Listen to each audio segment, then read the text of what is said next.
Hello, and welcome to Let's Invest, the show for amateur focus investors.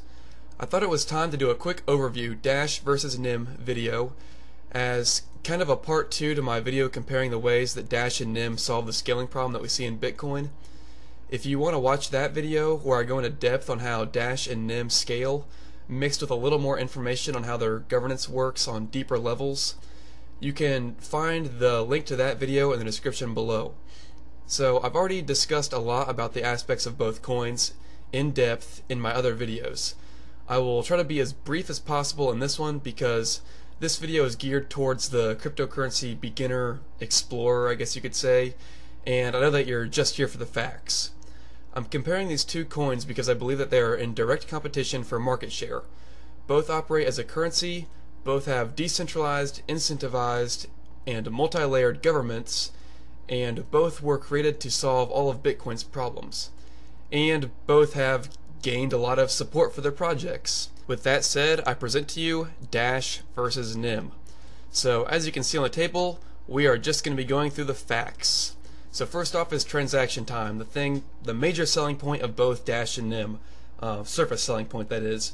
Dash with instant send takes about 1.3 seconds, or with a normal, recommended transaction fee, it's about, in my experience, about 5 or 6 seconds.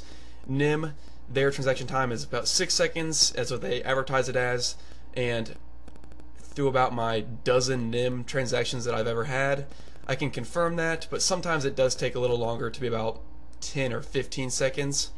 And then just as comparison here, I've got Bitcoin on the side. Bitcoin takes about 10 minutes if you're lucky on a day when there's not much traffic. Moving down to block time, very similar to the transaction time. So with Dash, you might have a very quick transaction, but if you get in on the very beginning of a block, it could take up to 2.5 minutes. But in my experience, it normally takes about 30 seconds to a minute maybe for my confirmations to occur. So I'll get my payment really quick, basically in a blink of an eye. It'll say pending, and then it'll take about 30 seconds to a minute for me to actually spend that Dash or get confirmations to spend the Dash. Same with NEM. It takes a very short time to show up in my wallet, and then about 20 seconds, I'd say, to convert.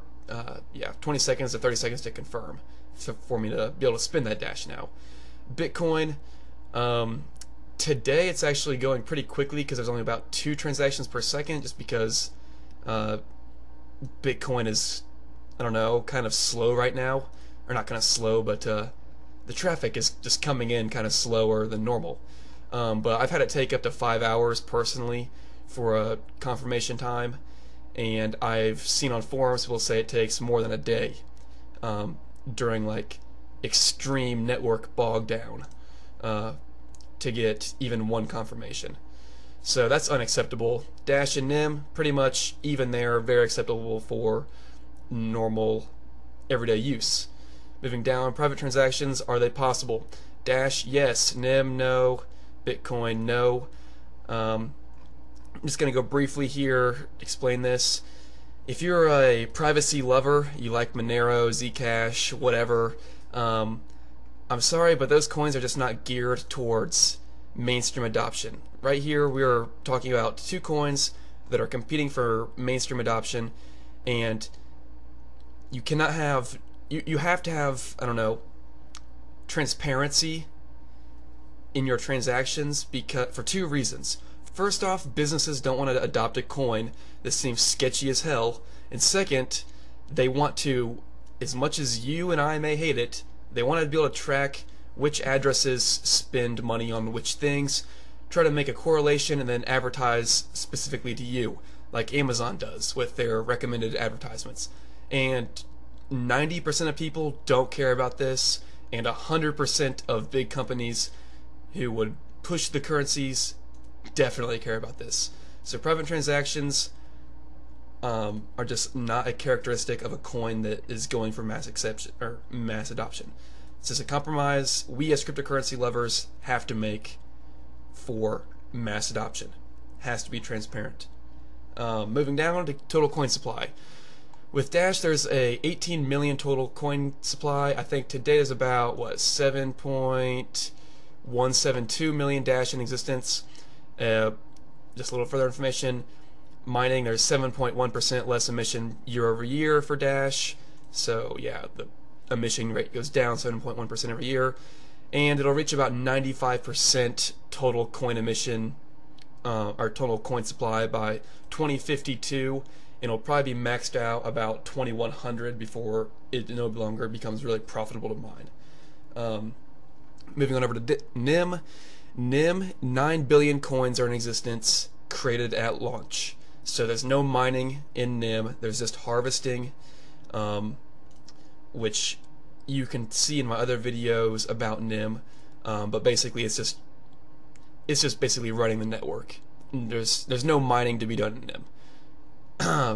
Bitcoin, pretty similar to Dash in terms of coin supply. Bitcoin's 21 million. 94% will be mined by the year 2025-ish, and they'll probably reach nearly 99% of it mined to the point where it's very difficult to profitably mine Bitcoin in 2033. Transaction fees. So, transaction fee for Dash currently in my wallet, it tells me the recommended is 0.0002 Dash per kilobyte. A normal transaction takes less than a kilobyte though, so that evens out to like 1 penny approximately, or definitely less than 2 cents for about a $100 transaction, if you convert Dash to US dollars. And just a little bit of information there. The reason it's cheaper than Bitcoin, like much cheaper than Bitcoin, is because it typically uses about 1/3 the electricity to mine or process Dash as it does Bitcoin. NEM, they have a 0.01% fee. Notice in Dash it was 0.0002 Dash per kilobyte. That's not a percentage. This is a charge for kilobyte used. In NEM, it's 0.01% fixed fee for up to about $1,000, and in NEM it's like, I can't remember where it cuts off at. It gets a little more when you get up to like 10,000 NEM or something like that. But anyway, so it's about a 1 cent charge on a $100 transaction in NEM.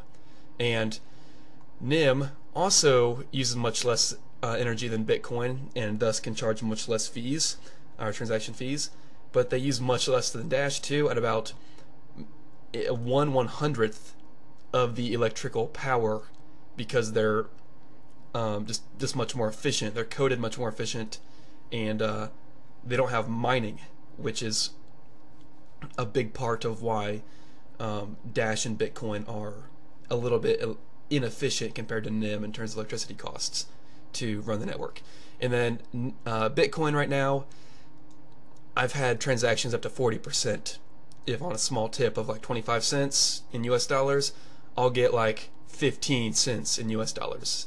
So Bitcoin, terrible. Can't even compete with Venmo, which is like a 2.9% fee. So Scalability. I'm not going to go into depth here, but Dash and NEM have very good scalability correction, I guess you could say. Are very good scalability solutions. No problem going up to mass adoption type levels, in my opinion, from what I can see anyway. And as we all know, Bitcoin is sucking at about 4 to 5 transactions per second, which is just unacceptable. Today they're only at about 2.3 transactions per second, and they seem to be going through at a decent rate, not getting bogged down any, but at about 4 transactions per second, there's about, I've seen about 70 to 80 to 100,000 unconfirmed transactions just sitting there for hours on end. Not acceptable. Governance. In governance, you can watch my other video that I've been talking about a lot to get an in-depth look here. But basically, Dash and NEM, they have different levels of government. Dash has developers, then supernodes, then I guess nodes and miners, and then NEM has developers. Oh, excuse me. Dash has developers, masternodes, then miners and nodes. Masternodes. NEM has developers, supernodes, and harvesters, and I guess full nodes that are probably also harvesting, and they're all pretty much paid the same, paid by transaction fees, in Dash they're paid transaction fees and coin emission if they are mining. Pretty much the same type of governance in terms of incentivizing, I don't know, running the network. But NEM, as you'll find out if you watch my other video, just does it much more efficiently and much more profitably at a larger scale. While Dash does do it very profitably, you will make they're both very scalable in that sense. They'll both be profitable at high levels, but since NEM is much more efficient, and a few other things about NEM, they just make it better in my opinion. Going over to Bitcoin, the nodes basically run for charity unless they're miners as well, and the miners, they get paid peanuts compared to what harvesters, or percentage-wise I'm talking about, compared to what people who run Dash master nodes or harvest with NEM. Because the electricity cost, the equipment cost and maintenance cost for running a Bitcoin mining operation is just ridiculously high compared to Dash and NEM. Funding and developments, Dash and NEM pretty close here also.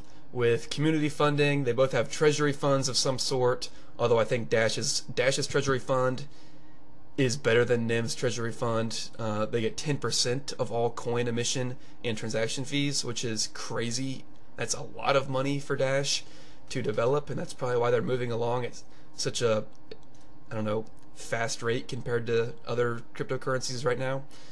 But they also have that developer incentive, so you know, the developers of Dash, NEM, and any other cryptocurrency obviously are going to hold large stakes in it, and the better they make their own coins, the higher the price per coin will be, and thus the more net worth they will have. So if you have 1,000 Dash, and you started the project when Dash was, started being a developer when Dash was $1 per coin, and you improve the project so that Dash becomes $1,000 per coin, well, you just made, I don't even know what percent, 1,000 times your normal investment for working for it.